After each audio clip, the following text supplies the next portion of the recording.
Dalam riwayat yang lain lagi, An Aisyah radhiyallahu anha qalat, inna rohton minal yahudi dakhalu ala nabi sallallahu alaihi wasallam faqalu assalamu alayka. Faqala nabi sallallahu alaihi wasallam alaikum. Faqalat Aisyah bal alaikum assalamu wal la'natu. Faqala nabi ya Aisyah innallaha yuhibbur rifqa fil amri kulli. Qalat Aisyah alam tasma' ma qalu. Qala qad qultu alaikum. Diceritakan oleh Ibunda Aisyah radhiyallahu anha, suatu ketika satu kelompok orang Yahudi datang ketemu sama Nabi. Orang Yahudi itu mengucapkan assalamu alaikum. Tak adalah as-saya, assalamu alaikum. Bahasanya macam mirip. Kalau kita kan diajarkan assalamu alaikum. Ini orang Yahudi itu mengucapkan kepada Nabi assalamu alaikum. Kalau bahasa kitanya itu mampuslah di kau. Macam itulah dia. Assalamu alaikum itu bahasa kasurnya mampuslah di kau. Atau kematian di atas kamu. Kematian di atas kamu, kebinasaan di atas kamu. Jangan pula salah-salah. Kalau ada orang mengucapkan salam kepada kita nih, elok-elok dengonya, lantak-lantak dia cakap assalamualaikum, betul dia. Awak jawablah elok-elok, waalaikumsalam, kata awak. Kalau dia bunyinya assalamualaikum, maka Nabi SAW mengajarkan waalaikum, alaikum. Jadi Nabi ketika orang Yahudi itu mengucapkan assalamualaikum, maka Nabi menjawab alaikum. Maknanya di atas kamu juga. Kematian itu di atas kamu juga. Ibunda Aisyah mengatakan, ya Rasulullah, ketika itu Ibunda Aisyah mengatakan bal alaikumussalam wal la'nah. Oh, ditambah pula oleh Ibunda Aisyah, ke atas kamulah kematian, kebinasaan dan laknat. Kata Nabi mengingatkan Ibunda Aisyah, ya Aisyah, innallaha yuhibbur rifqa fil amri kulli. Wahai Aisyah, kata Nabi, sesungguhnya Allah mencintai kelemah lembutan dalam segala hal. Waktu itu Ibunda Aisyah merentang karena orang Yahudi itu mengucapkan kepada Nabi assalamualaikum. Nabi jawabnya cuma alaikum. Maka Ibunda Aisyah sambil marah itu mengucapkan bal alaikumussalam wal la'nah. Sebaliknya di atas kamulah kematian dan laknat. Jadi kata Nabi mengingatkan, wahai Aisyah, Allah senantiasa menyenangi kelemah lembutan dalam segala urusan. Kalau ada orang kafir berbuat durhaka kepada kita, berbuat makar kepada kita, memusuhi kita, membenci kita, maka balaslah dengan kelemah lembutan. Walaupun kita balas dengan makar, tapi makarnya itu dengan kelemah lembutan. Terus kata Nabi Sallallahu Alaihi Wasallam kepada Ibunda Aisyah, Allah senang kepada kelemah lembutan dalam segala perkara. Ibunda Aisyah menjawab ketika itu kepada Nabi, alam tasma' ma qalu, apa engkau tidak mendengar apa yang mereka katakan? Apa engkau tidak mendengar apa yang engkau katakan? Kata Nabi Sallallahu Alaihi Wasallam,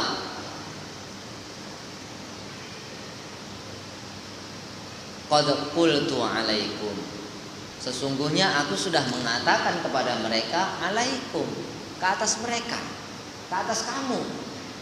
Aku sudah mengatakan kepada mereka alaikum. Karena apa? Karena Nabi tahu betul bahwa doa orang-orang kafir untuk kebinasaan orang-orang Islam itu, kalaupun ditunaikan oleh Allah sedikit betul. Kalaupun ditunaikan sedikit betul, dari 1000 itu 1 pun payah. Tapi kalau doa Nabi SAW sekali saja itu sudah tunai gitu. Sekali saja doa untuk Nabi itu sudah tunai.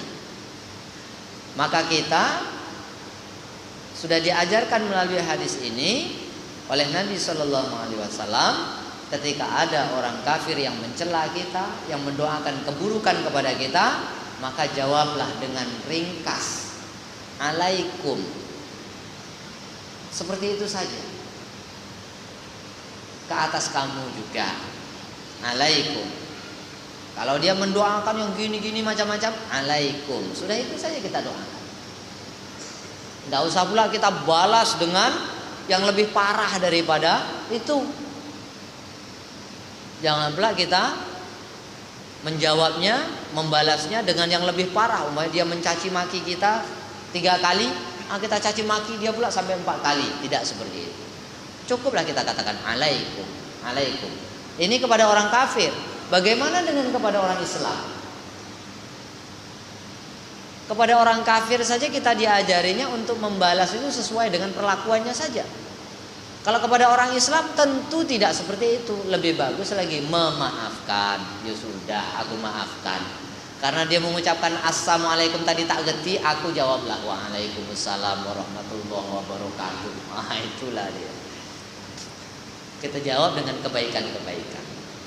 Oke, sambil diingatkan kepada kaum muslimin, diingatkan bahwa ucapan assam itu salah. Yang benar adalah assalam. Karena itu adalah doa kebaikan, sementara assam adalah doa keburukan. Di lain riwayat diterangkan lagi an Urwah anna Usamah akhbarahu anna Nabiya sallallahu alaihi wasallam marra bi majlisin wa fihi akhlatun minal muslimina wal yahud fasallama alaihim. Usamah bin Zaid telah meriwayatkan bahwa Nabi sallallahu alaihi wasallam suatu ketika melewati satu majelis. Nabi melewati orang-orang yang sedang duduk-duduk.